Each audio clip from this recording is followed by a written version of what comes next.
Bien, señores, bienvenidos, bienvenidos. Parecería como que hoy fuera lunes, ¿verdad? Sí, un lunes cimarrón. Sí, un lunes cimarrón. Pero es martes y damos la bienvenida formal a nuestro distinguido invitado en el día de hoy. Que es un día propicio, Día del Poder Judicial. Eso fue como Sí. calculado, ¿verdad? Eso buscado para que fuera un día como hoy, el Día del Poder Judicial. Un jurista de estirpe. ¿Cuántas cosas? La que no es de estirpe es la justicia. Bueno, el día judicial, el del Poder Judicial, nos encuentra con muchísimas interrogantes, muchas incógnitas, muchas cosas que hay que resolver. Y bueno, le decía yo a nuestro invitado fuera de cámara que en la actividad del Poder Judicial un grupo de abogados le voceaba al actual presidente, al actual presidente que uno no sabe si es presidente del Colegio de Abogados, que recientemente lo vimos enredado. ¿Pero que él estaba en el acto de la Suprema y le voceaban cosas? Sí, le estaban voceando ¿Pero cosas. ¿Por qué le voceaban? Usurpador. Sí, pero ese no es el escenario. Bueno, es que aquí no la gente...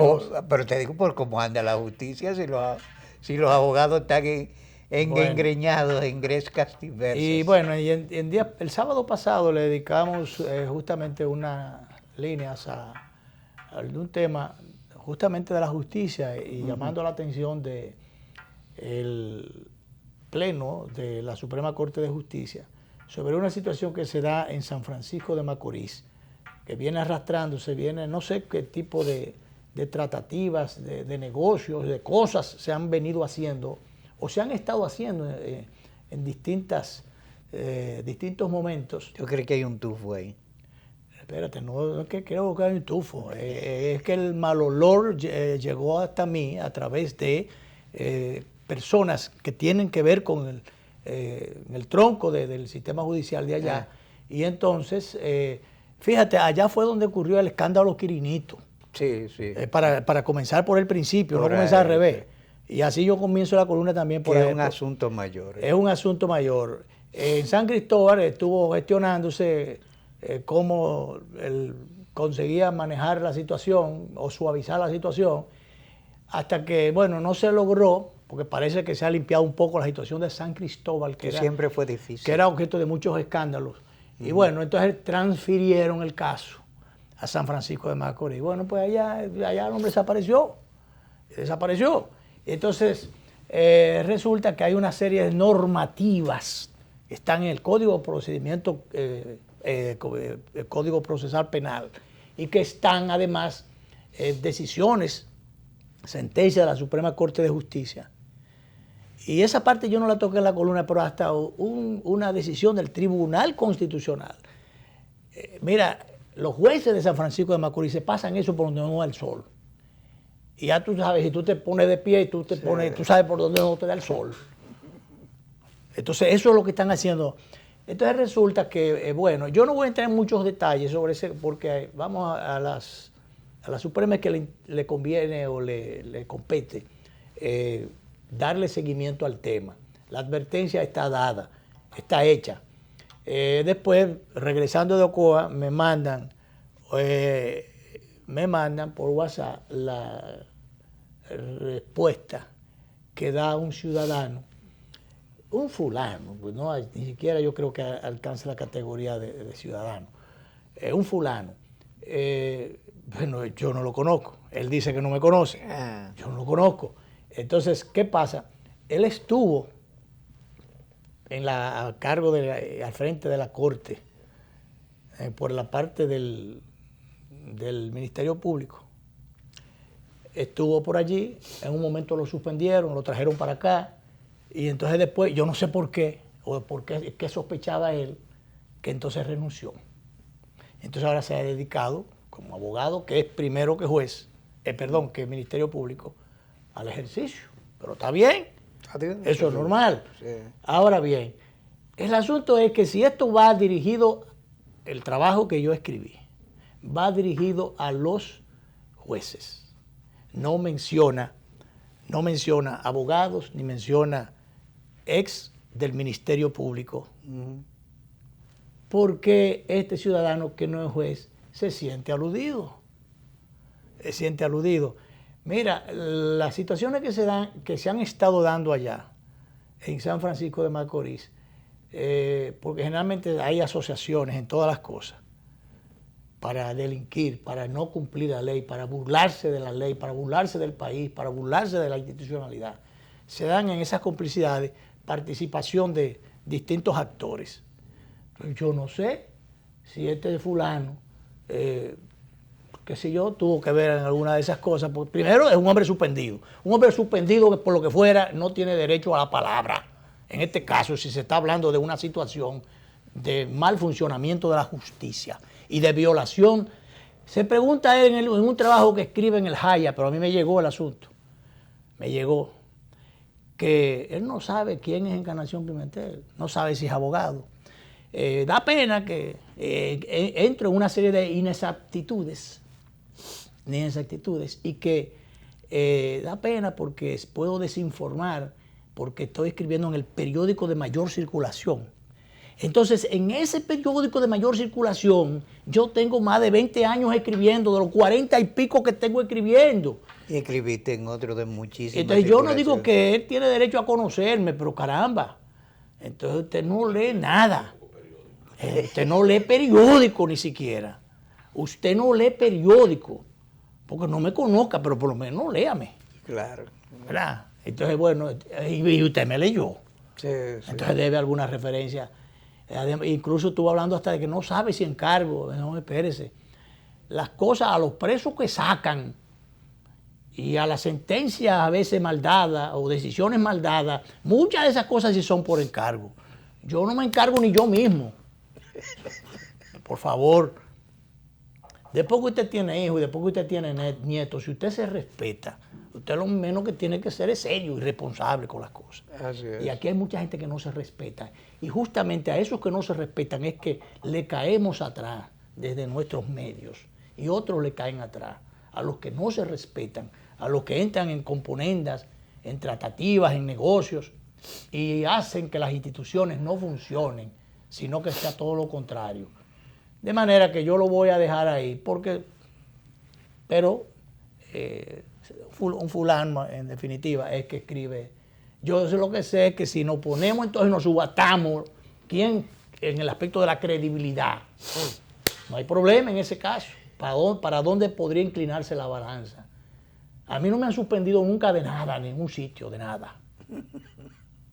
No me han suspendido. Y fíjate que tiene un prolongado ni en ningún sitio donde yo he estado, nunca en nada, ha habido ningún escándalo de nada. Entonces, por favor, si usted no es juez, porque usted se siente aludido, ningún juez ha hablado todavía, no, porque se han quedado callados.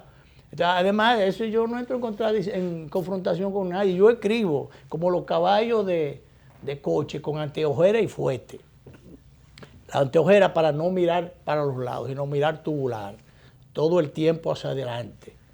O sea, ese es lo que hacemos. Y bueno, el doctor Castillo Pantaleón es otro de los ciudadanos que ha asumido responsabilidades, siempre, posiciones de responsabilidades, por eso no está en la justicia.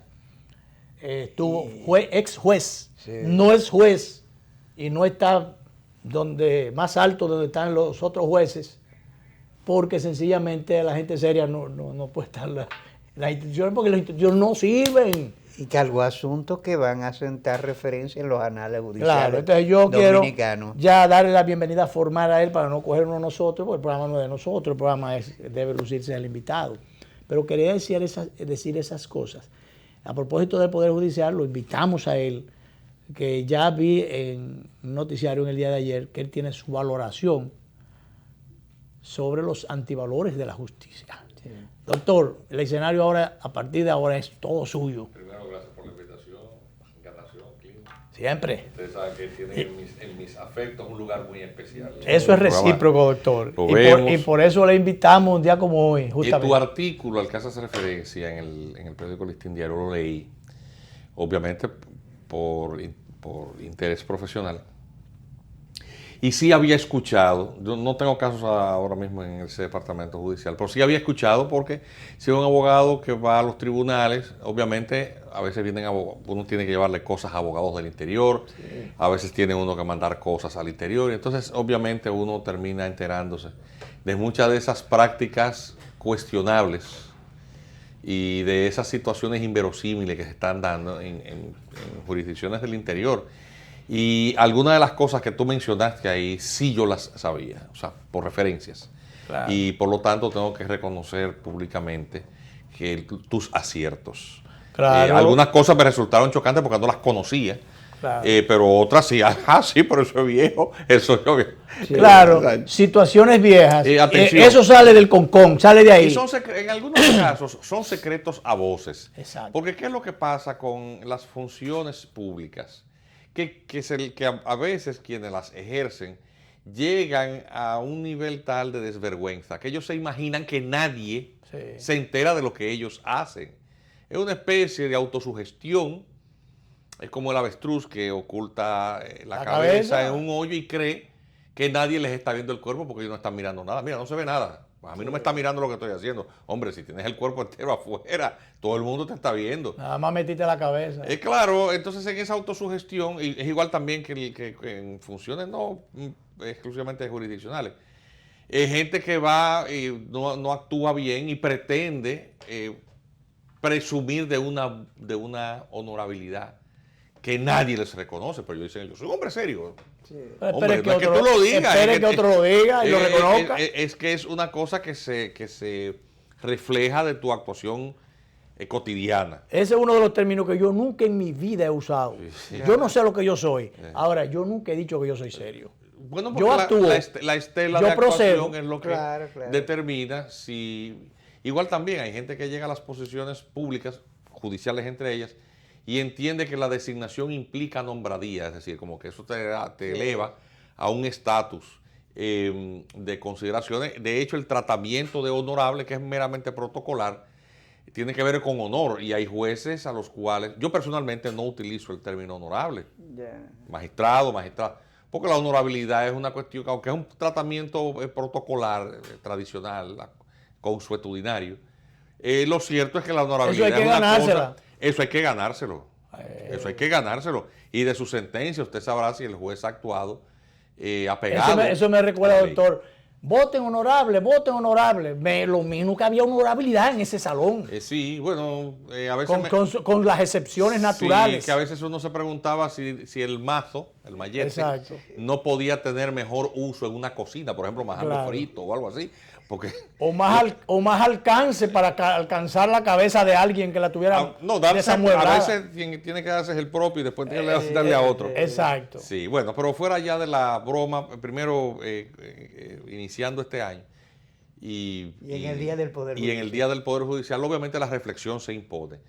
Esta mañana alguien me preguntó que si las cosas habían mejorado a propósito de los reclamos de mayores asignaciones presupuestarias, cuestión esta que cíclicamente también, año por año, se plantea, es decir, mayor cantidad de recursos económicos para supuestamente que la justicia dominicana esté mejor servida.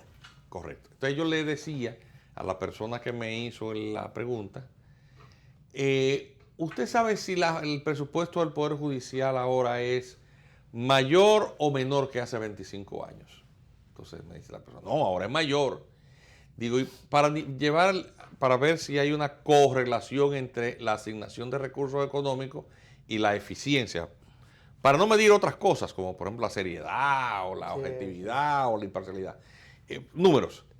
En materia penal, por ejemplo, ¿el porcentaje de presos preventivos ahora es mayor o es menor que hace 25 años? El presidente de la Suprema se quejó de la mora judicial. Eso es en las demás materias. Sí. Entonces, no es mucho mayor. Digo, entonces, salgamos a la materia civil o administrativa. Cuando tú ves que las secretarías de los tribunales y los magistrados, para pretender dar un tratamiento cosmético a su mora, a su dejadez, a su retraso, están antedatando las sentencias. Es decir, para que la mora no se vea tan grotesca, te dan una sentencia hoy de un expediente que tiene 1 año y medio. Le ponen la fecha atrasada. Y le ponen la fecha que es 1 año, pero te dan la sentencia hoy. Oye, pero... ¿Cómo va a ser? Digo, pero vaya a cualquier tribunal. A ver, al abogado que le dieron su caso no se va a poner tampoco a... No, pues ya lo dieron. No, ya lo dieron, ya el señor está contento, recurre, pero no se va a volver para atrás, además decirle que al juez. Pero hay una realidad. Va a tener que postular posteriormente. Pero todos lo sabemos. Pero hay una realidad que indica la falencia, o parte de la falencia de la justicia. Es que en un sistema como el nuestro, en el que las transformaciones que ha sufrido o que se han experimentado en el sistema judicial han sido hechas sin ninguna visión sistémica, sino que son producto como de impulsos en los que se hace una ola en la que nadie va más allá. Recordemos la reforma procesal penal. La reforma. Bueno, pero eso que iba a pasar, en mi caso particular, yo lo advertí con mucho tiempo de antelación. No, esto va a producir un desbarajuste, va a ser peor. Bien, al final del día, ¿qué terminó aconteciendo? Se produce la reforma de todas maneras porque es un diálogo imposible. Cuando todo el mundo entiende que se puede construir propuestas como si fueran postulados, es decir, nada que sea discutible o analizable críticamente antes de ponerlo en práctica. Porque, a ver, tú tienes primero que hacer un escrutinio a fondo en el diseño de cualquier modelo, de procedimientos o de leyes, para tú saber si en la práctica eso tiene sentido. Si te pones a salcochar una ley, pues te pasa lo que le pasa, por ejemplo, a la ley de los partidos políticos. Sí. Si te pones a hacer un código procesal penal, pues pasa lo que pasa con el código procesal penal. Si te pones a hacer una reforma constitucional y decir, bueno, el sistema de designación de los jueces por parte de los senadores, hay que despolitizar la judicatura y entonces lo pones en un cuerpo político más concentrado aún, habría que preguntarse qué estaba pasando por la cabeza de quienes diseñaron esa genialidad. Si dices, bueno, pero vamos a poner entonces a los jueces a ser designados por la propia justicia, y tú tienes una Suprema Corte de Justicia que sea la que nombre todos los jueces, entonces el control jurisdiccional de sus decisiones, que por la vía recursiva se ejerce, incluyendo las de casación, o culminando con la casación, le vas a agregar también la supervisión jerárquica vertical, luego la independencia judicial donde queda. ¿Sí? Pero si tú dices, bueno, pero entonces para reformar eso, ok, lo siguen designando, pero entonces que se recomienden entre ellos. Entonces tú tienes lo peor de los dos modelos. Sí. Claro. ¿Cómo tú sales de esos jueces? Antes, en el anterior modelo, no era perfecto, pero al menos cada 4 años. Sí. El mal desempeño del juez apadrinado por el senador impactaba en su imagen también. Sí. Y tú terminabas saliendo del senador malo y el juez bandido. Se iban las dos cosas. Pero cada 4 años. Me decían, pero tú no estás a favor de la inamovilidad. Nadie debe ser inamovible. ¿Qué es eso? Claro. ¿Cómo es eso de que yo llegué y yo me voy si me da mi gana? Pero no, porque ahí es que está la garantía de la estabilidad y de la responsabilidad. Óyeme, si eso fuese así... Ahí no hay garantía de nada. No, atención. Todo aquel que va con la disposición de servir y tiene capacidad, siempre va con la idea de irse. De irse al otro día, si se tiene que ir. O sea, a ver, como me dicen, pero te sacaron de la judicatura. Me premiaron cuando me fui. Cuando me sacaron, me dieron el premio. ¿Cuál fue? No tener ni siquiera que mirar atrás para no convertirme en estatua de sal. Es que no. ¿Por qué? Porque voy al ejercicio. Entonces, en el ejercicio profesional, la capacidad estará al servicio de mi propia profesión. Claro, porque para muchos servidores públicos, el servir con los salarios que existen, y el estancamiento. Muchas veces es un sacrificio y es un estancamiento profesional. Pero hay algo que yo quiero preguntar. O sea, él está en las reflexiones todavía. Sí, Danilo, por eso déjalo. no está vinculado a la reflexión. Está vinculado a la reflexión. O sea, la doctrina liberal dice que hay 3 poderes y el poder judicial es uno de los poderes establecidos. En América Latina ha sido un gran problema y la mayoría de sociólogos han sostenido, tesis que yo comparto, de que el país legal anda paralelo con el país real y a veces nunca se concilian. Y usted está diciendo que la construcción, en nuestro caso, su reflexión, es que la construcción de un modelo funcional de poder judicial en su estructura ha fallado. Totalmente. Entonces, porque ¿de dónde provinieron los diseños de modificación? ¿De dónde? Fundamentalmente de una ONG vinculada a sectores financieros. Que vienen a defender. Saludos, Sergio. A defender intereses. Felicidades. Que tengan... Claro, porque aquí todos nos conocemos. Sí. Es que todos nos conocemos, es decir, a mí no me va a venir nadie con... Esas vinculaciones así, o conflictos de la intereses. reforma judicial que se implementa en el año 1994, que es un parteaguas, se produce al socaire, en el peldaño de una crisis política. Claro, claro. Y en una madrugada modificaron la Constitución. Y para evitar que el Poder Judicial continuase en manos de Balaguer, luego a Milton, que es a quien se le ocurre, pues produce la modificación, y obviamente no había tiempo para discutir nada de eso. Fue una madrugada, 14 de agosto del año 1994, y sustraen al Senado de la República la designación de los jueces. Y entonces lo colocan en manos de quienes querían manejar eso en esa negociación política, los actores políticos. El doctor José Francisco Peña Gómez, que termina transando, muerde el anzuelo, le complacen con eso, pero ciertamente en el diseño, ¿quién queda con el control de la Suprema Corte de Justicia? Pues el propio presidente Balaguer, quien además tiene una cuota tan importante en el Consejo Nacional de la Magistratura, porque son unas elecciones que son declaradas fraudulentas por parte. Yo nunca entendí eso tampoco. Es decir, en las mismas elecciones donde tú votabas para el Congreso y la presidencia y los cargos municipales, la única parte que fue fraudulenta fue la del presidente. Es que hay veces que pero veces, resultó doctor, que quien denunciaba el fraude tuvo una importante representación en la judicatura, en el Senado de la República y en la Cámara de Diputados, y lógicamente quería un modelo en el cual pudiese reivindicar su cuota de... ¿Por qué? Porque ciertamente así, de esta manera, el partido que en tercer lugar había llegado, que en este caso era el Partido de la Liberación Dominicana, pues prácticamente quedaba sin posibilidad de reivindicar su cuota, su pequeña cuota de jueces. Me recuerdo yo que el juez de primera instancia de Salcedo, el vicepresidente había sido, quien había sido senador, fue Gustavo González, sí, un juez joven, hasta pariente mío, muy serio en su época. Mira, en Salcedo no dejaron, en ese departamento judicial no dejaron piedra sobre piedra. ¿Por qué? Porque cuando se negocia la designación de esa Suprema, que a su vez colocaría a sus jueces, las oficinas corporativas ponen de presidente, director de la Escuela de la Magistratura, la cabeza de la principal oficina corporativa que daba servicio al sistema bancario, quien presidía el sistema judicial, era el abogado que representaba los intereses del principal grupo bancario. ¿Es así o no es así? ¿Qué cosa estoy diciendo que no sea correcto? Metido en la intrahistoria. No, pero cuando tú te pones a ver quién es quién, porque nada de lo que estoy diciendo es mentira. Tú tienes que sencillamente ir buscando, a ver, ¿quién era el abogado de Baninter y bregaba con todas esas cosas? ¿Quién era?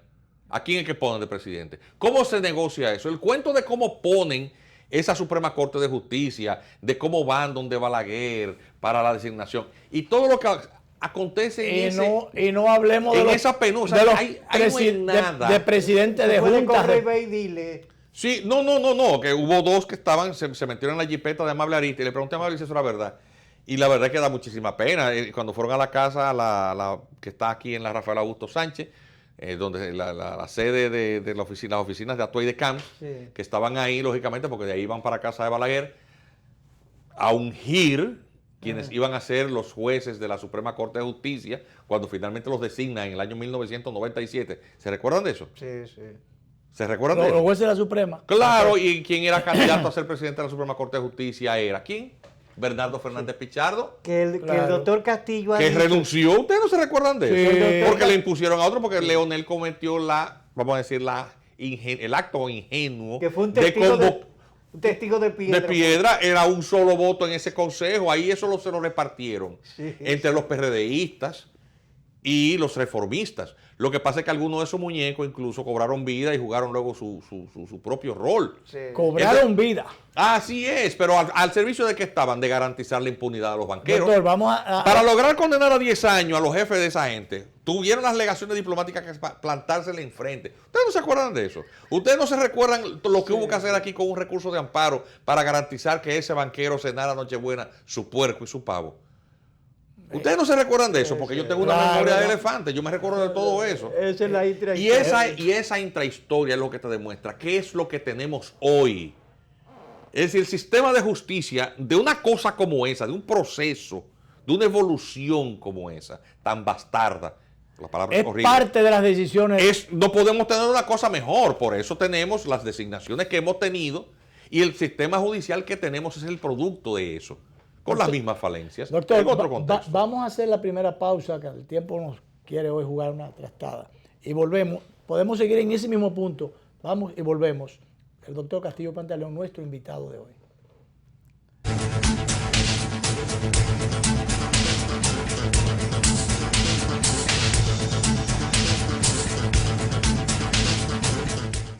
Me encantó la experiencia. Hasta yo, que hago todo digital, quedé impresionado con las mesas interactivas, los cajeros automáticos touch y hasta vi una charla de tendencias tecnológicas en un video wall súper moderno. Yo que no tengo tiempo nunca para resolver, me reuní con un oficial y un especialista que me llevaron a un salón privado con pantallas táctiles y me asesoraron para lograr mi meta. Esta es mi primera visita de muchas. Ven a vivir la experiencia de la banca del futuro. Centro Digital Popular, Downtown Center, tercer nivel. Popular, a tu lado siempre. El Banco Central hace política monetaria. Para ello, utiliza la tasa de política monetaria, buscando incidir en las tasas de interés a que los bancos captan ahorros y prestan para el consumo de los hogares y la inversión de las empresas. El objetivo de la política monetaria es mantener la inflación en torno a una meta definida por el Banco Central, logrando la estabilidad de precios y contribuyendo a crear las condiciones para un crecimiento económico sostenido. Banco Central de la República Dominicana, por la estabilidad y el crecimiento.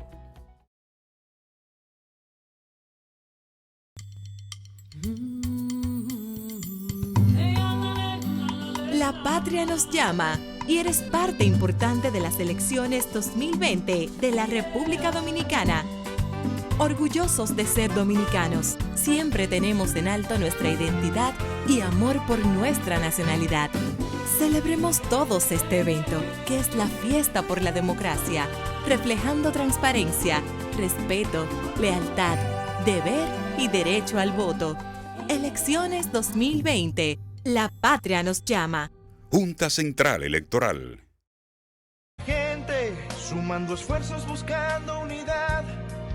Conquistando la patria que lleva centro, que nuestros sueños se hagan realidad. Fuerza de un pueblo unido, fuerza de un pueblo que sueña.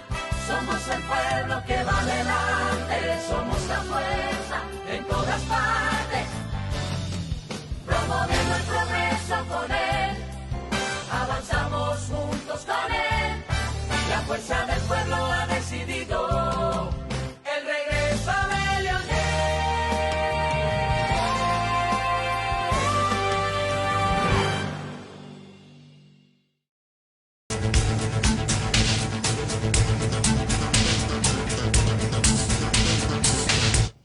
Bien, seguimos nuestra conversación. El doctor Juan Miguel Castillo Pantaleón es juez, abogado de los tribunales de la República.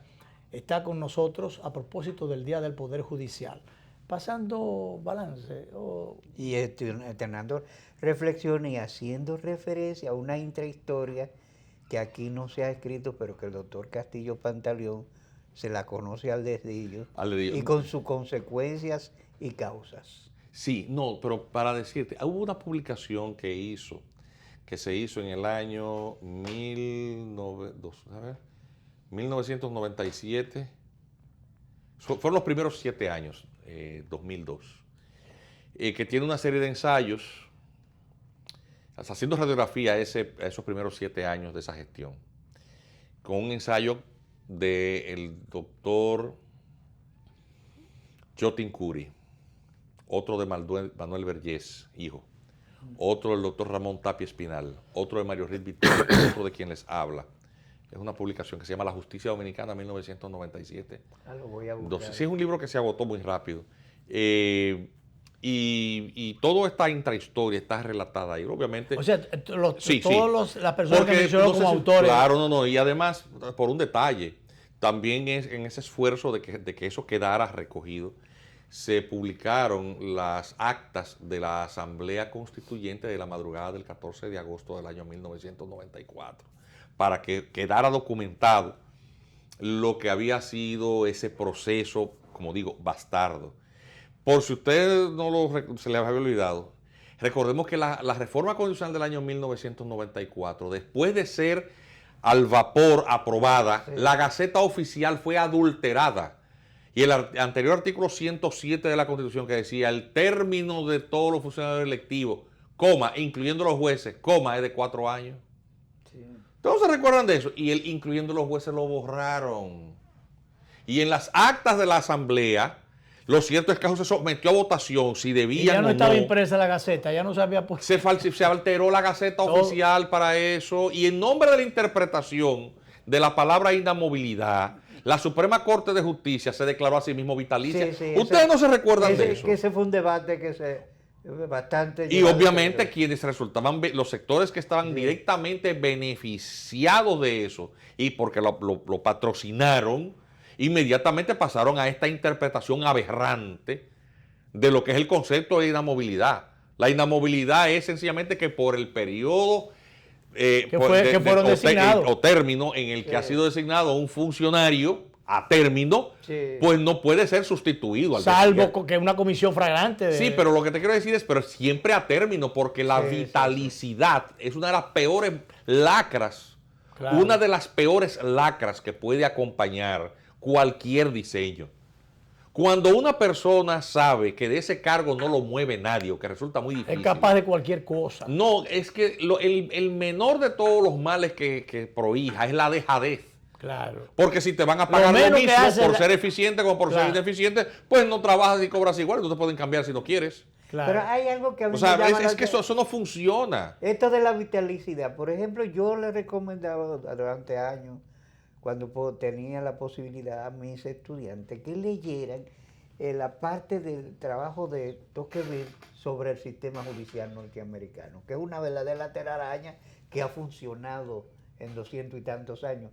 Pero los jueces de la Suprema norteamericanos son vitalicios. Pero es que la función de los jueces de la Corte Suprema Norteamericana es tan microscópica en términos de lo que es la función judicial.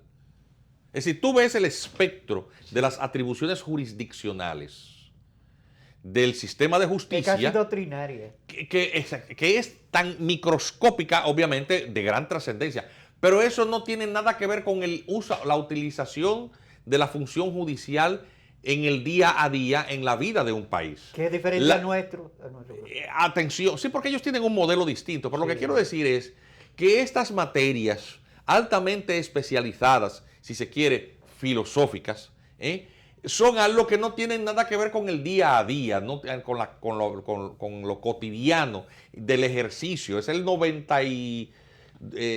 99% de lo que es del interés de la sociedad. ¿Qué le interesa a la sociedad?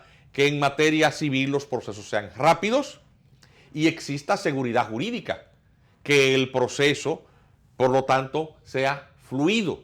Que si un acreedor quiere cobrar, pueda ejecutar su crédito en el patrimonio. Y aquí parece que ni una cosa ni otra está ocurriendo. No, porque hay un tema, hay una cantidad de factores que intervienen en que el sistema no funcione. El humano es apenas uno de ellos, obviamente de gran relevancia. Pero lo cierto es que en el diseño sistémico tantas distorsiones se han ido acumulando sucesivamente unas sobre otras, que al final de cuentas el sistema resulta en un amasijo que resulta hasta difícil identificar por qué punto debes comenzar. O sea, ¿puedes echarle la culpa totalmente a los jueces? No. ¿Puedes decir que todos los jueces son incapaces? No. ¿Puedes decir que todos los jueces son corruptos? No. Hay jueces que son realmente monumentos de honestidad y de consagración. Pero hay una inmensa mayoría que no lo son. A ver, ¿existe algún modelo judicial en donde esto no sea así? La respuesta es tampoco. O sea, no te creas tú que en República Dominicana está pasando algo malo, que no solamente que sea un caso de excepción y que en otros países desarrollados no exista. Eso no es cierto. Donde quiera.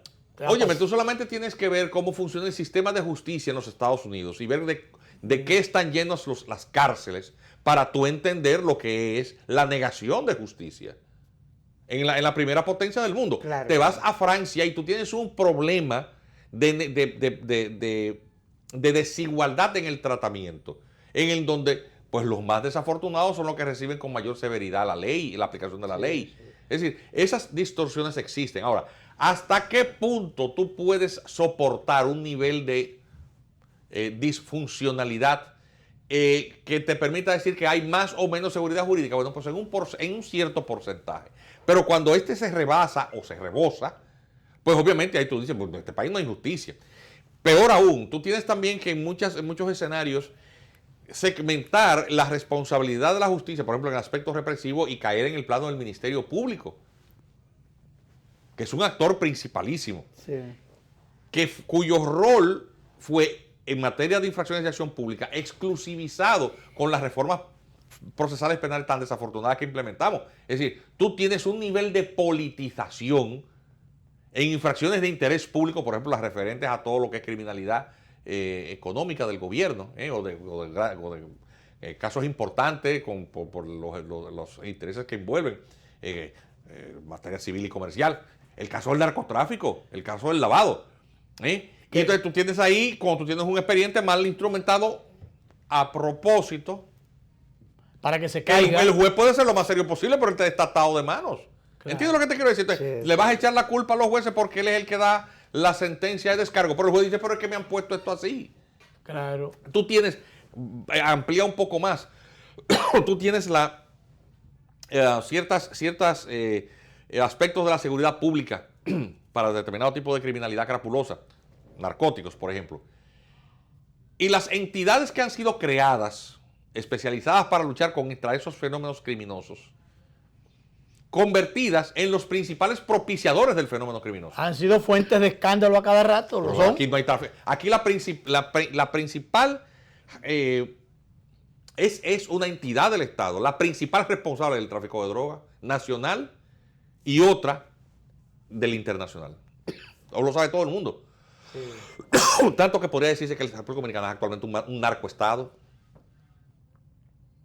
Es un narcoestado porque esto ha llegado a un nivel tal de desfachatez que tú tienes en las redes sociales, que es un uso libre y público, tú tienes a los narcos mandándose mandados. Sí. Doctor, vamos a hacer una pausita, a ver si aparece un vaso de agua. Eso es verdad lo que estoy diciendo. Vamos a hacer la última pausa y a ver si aparece un vaso de agua para resolver. Vamos y volvemos.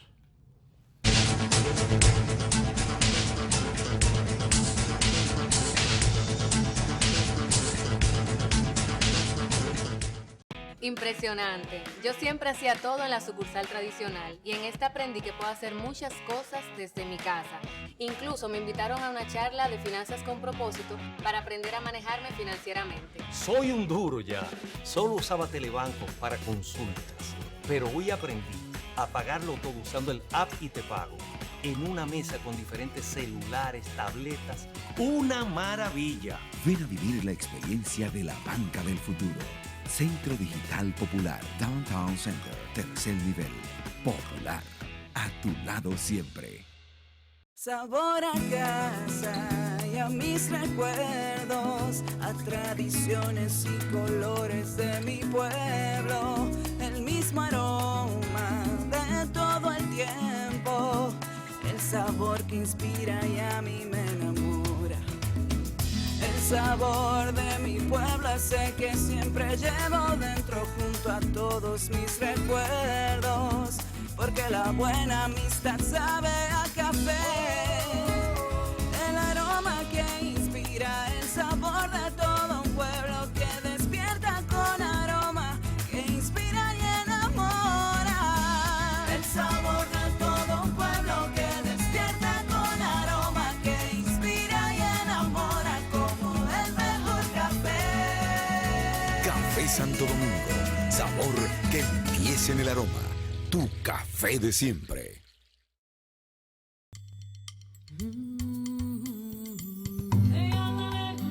La patria nos llama y eres parte importante de las elecciones 2020 de la República Dominicana.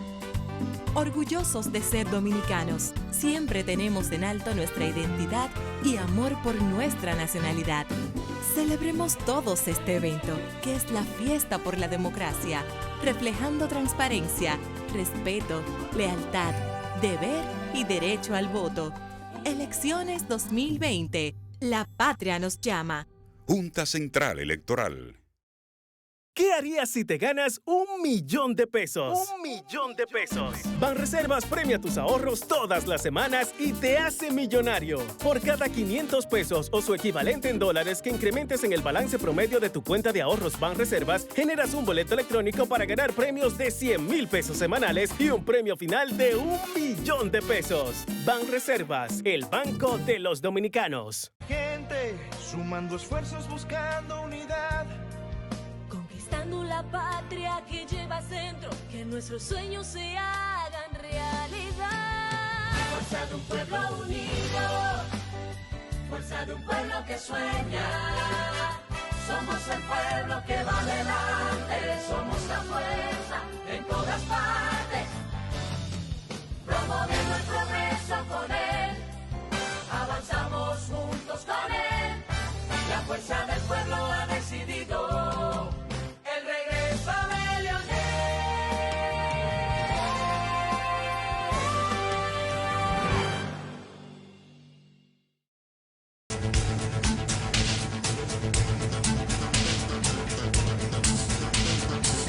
Bien, seguimos nuestra conversación con el doctor Castillo Pantaleón. Decíamos que a propósito del Día del Poder Judicial, cuántas cosas hay que resolver allí. Pero quisiéramos aprovechar, doctor, para actualizar un poco, aunque estos son temas recurrentes, eso viene de muy viejo y sigue siendo lo mismo, pero hay, si vamos al tema de la actualidad, ya que estamos metidos en el proceso electoral y todo tiene que ver con política, hasta los que quieren llegar, los que están, echan miradas hacia la justicia, o para criticar lo malo, o aprovecharse de los que están, o ver a quién hay que quitar para traer los suyos. Entonces, de todas esas cosas que son... está el tema, vi un documento de Luis Abinader donde él habla de algunos cambios que promete. Algunos parecen interesantes, no sé si aplicables, pero interesantes, como es lo de un Ministerio Público Independiente. También hay que tener cuidado con las independencias, porque tiene que depender siempre de alguien para que pueda imponer la disciplina. Porque si tú no tienes supervisión, también... Pero bien, Ministerio Público Independiente, un procurador de la República designado por el Tribunal, por el Consejo de la Magistratura. ¿Está usted de acuerdo con esa parte, doctor? Mira, todo eso requiere la modificación de la Constitución de la República. Exacto. Entonces, o sea, eso no lo puede prometer. Hay que prometer la modificación de la Constitución. Bueno, claro, porque lo que le falta al documento es el que debió empezar por decir, yo quiero modificar la Constitución. Sí. Ok. A fajarse a buscar consenso. Ya eso es otra cosa. No, pero tú sabes lo que significa eso, ¿verdad? O dejar abierta una ventana. ¿Para qué? Bueno, como una vez tú produces una convocatoria para la modificación de la Constitución, ahí no, se sabe dónde va a picar la bola, pero no sabe hasta dónde rueda. Claro. No. ¿Y qué demonios se no, van a hacer? Y a propósito de eso, ¿cuáles expectativas están abiertas, pendientes? Mira, yo cambio toda esa propuesta por una sola cosa. Una pequeña reforma procesal. ¿Reforma procesal? ¿En qué término, doctor? Bueno, si tú, desde el momento en que tú modificas el Código Procesal Penal y tú, por ejemplo, en materia en materia probatoria y restauras el valor probatorio del acta policial para que tenga veracidad juris tantum, tú resolviste o creaste las condiciones. El acta policial. El acta policial. A Sí. ver. Antes, derecho probatorio. Yo tenía entendido que la policía tenía fe pública. Yo no sé si... No tiene fe pública. ¿Qué fe? Vamos, una pincelada de abogado para que se entienda. Sí. La prueba es todo aquello que convence en un proceso al juzgador. Eso es una prueba. Sí. Por lo tanto, lo que vas a presentar como prueba tiene que tener un valor para operar ese convencimiento. Tiene que haber una cierta jerarquización. En materia civil, por ejemplo, la prueba es tasada. En materia civil, por ejemplo, Las obligaciones civiles se prueban ¿cómo? Pues por escrito. ¿Cómo tú pruebas una deuda? Pues por el soporte documental que la sostiene, no por lo que diga la boca de una persona. Las deudas no las pruebas por testigos, las pruebas documentalmente. ¿Se entendió, verdad? Sí. En materia penal, asimismo, también hay una cierta jerarquización del valor probatorio de ciertas verificaciones. Por ejemplo, una prueba pericial. Si el perito patólogo te dice que la causa de la muerte fue una herida cortopunzante en el tercer espacio intercostal izquierdo, pues ya tú sabes que realmente esa persona murió por causas no naturales. Que eso es compatible con un homicidio. Sí, por ejemplo, sí. eso no lo puedes discutir. No puedes plantear en un tribunal. No es que probablemente se haya muerto ese señor de un susto. No, se murió de un susto. Es que hay una autopsia ahí donde un perito dijo. El valor probatorio de eso, por lo tanto, es muy sólido. Sí. Entonces, obviamente hay otras consideraciones para, vamos a decir, atribuir a determinado tipo de pruebas un nivel de solidez que para ser cuestionadas tú requieres el agotamiento de un procedimiento, porque en principio lo que esto dice es verosímil y es cierto. Y para impugnarlo tú tendrías que llevar todo un procedimiento. Decimos entonces que el valor probatorio de ese tipo de pruebas es jure et de jure. O sea, eso es cierto, y para tú poder demostrar que eso no es así, tú tienes que anular esa prueba diciendo, por ejemplo, que hay una falsificación. Sí, bueno, sí. ¿quién firmó? Fulano de tal. ¿Esa es la firma de ese patólogo? No, es una firma que puso un mensajero. Ah, bueno, ¿quién firmó no es el patólogo? Claro. Pero tiene que impugnar con un procedimiento de inscripción en falsedad, impugnar el documento y demostrar que eso no se corresponde a la entidad o a la persona que debía prepararlo. Por ejemplo, hay una falsedad de por medio. Pero mientras eso no se demuestre, lo que dice ese documento del patólogo, por ejemplo, en el caso de una necropsia, es inexpugnable. Su prueba de veracidad es jure et de jure, presunción irrefragable de verdad. Es que tú no puedes impugnarla más que por un procedimiento muy complejo y especial. ¿Se entendió esa parte, verdad? Sí. Luego hay otro tipo de pruebas a los cuales se le atribuye veracidad hasta que tú coloques la misma en contraste con una prueba contraria del mismo nivel que la cuestione. Pero si tú no tienes una prueba del mismo nivel que la cuestione, luego lo que ella dice en principio es verdad. Se les llama a este tipo de pruebas juris tantum, es decir, son válidas, su veracidad existe hasta prueba en contrario. Cuando un agente policial dice, por ejemplo, en un semáforo que usted ha violado la luz roja y levanta un acta de contravención, la ley antes les reconocía a ese agente policial en principio veracidad. Claro, que su verificación, Sí. la que él mismo produce. Un dictamen que él producía en función de... A ver, si quieres demostrar que eso no es así, luego tú tendrías que venir, por ejemplo, con un par de testigos a tu audiencia del Tribunal de Tránsito. Pues nosotros andamos, eso no es verdad. No había luz en ese momento. O con un video. O con un video. Y solamente así vas a contrastar la veracidad que se encuentra asentada en ese documento. Y un oficial público en este caso. Resulta que por la naturaleza, por la propia naturaleza del fenómeno criminoso, quien está más cercano a su ocurrencia es la autoridad pública, porque ni los jueces ni los fiscales son los que están en la calle. No están en el terreno. Son los policías, que son los que atrapan las personas, que han sido señaladas como presuntos responsables de un hecho criminoso, etc. Esa verificación que se produce cercana al hecho es la más cercana a la verdad. Porque, como decía un juez de instrucción francés, el tiempo que pasa es la verdad que huye. Pero cuidado. Si tú pasas mucho tiempo, tú no sabes si estaba en rojo o no estaba en verde el semáforo, no lo sabes. Ahora, nadie se recuerda. Esas pruebas contundentes que usted es interesante porque, fíjese, y a propósito de la policía y de la actualidad, dicen las romanas que ayer, o el sábado, ¿cuándo fue?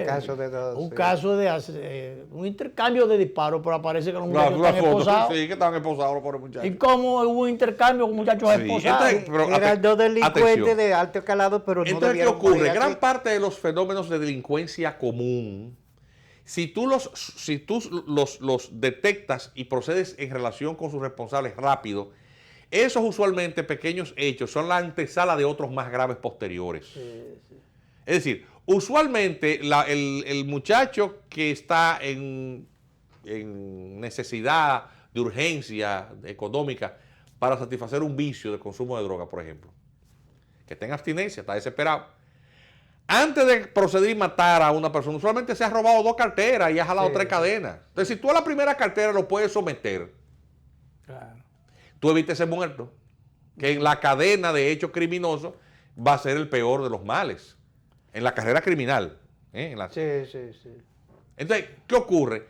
Que al tú desarticular el valor probatorio de esas actuaciones policiales, tú mandas expedientes que tendrán que pasar por las horcas caudinas de todo el proceso judicial de verificación, los interrogatorios, y al final de cuentas nada de eso vale un rábano, porque todo eso va a tener que ser discutido en el juzgado de la instrucción con una audiencia preliminar y posteriormente un juicio de fondo. Resultado que si por ejemplo el delincuente es un infeliz, queda preso no porque sea responsable, sino porque no tiene dinero suficiente para pagar una buena defensa. Pero usted está diciendo que el sistema penal entonces se nos acabó el tiempo. Criminal, el ladrillo inicial está...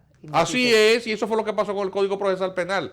Nos cansamos de advertirlo, no se nos hizo caso y estamos pagando las consecuencias de ese mal diseño. Y por eso días como el de hoy, el Día del Poder Judicial, tiene uno que venir a lamentarse que en este país la sed de justicia queda insatisfecha, que la sociedad está llena de inequidad en eso, precisamente en los estrados, que la ley solamente es severa para los infelices, que la impunidad es la regla y que se está muy lejos de que la ley sea igual para todos. Una pena. Doctor, muy brevemente, cambiar el juez de la Suprema por el presidente, por el titular del Tribunal Constitucional, eso sería conveniente, una forma de cambiarlo.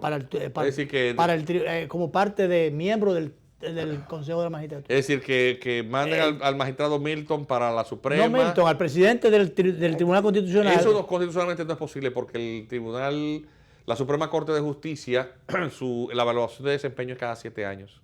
Sí. Por mandato constitucional. Sin modificar la Constitución eso no es posible. Habría que modificar. Claro. Sí, pero para designar como miembro. Si abres esa compuerta no sabes dónde terminas. Oh. Volvemos a lo mismo. Ok. Bueno. Justicia. Gracias, doctor, por acompañarnos como siempre. Agradecemos sobre todo un día como hoy que estuviera con nosotros el doctor Juan Miguel Castillo Pantaleón. Vamos a repetir esta conversación como siempre. Ahora el horario es de 1 a 2 de la madrugada para los que estén despiertos a esa hora. Sí. Así que gracias, doctor. Nos vemos. Mañana está el doctor con nosotros y en vivo el próximo jueves.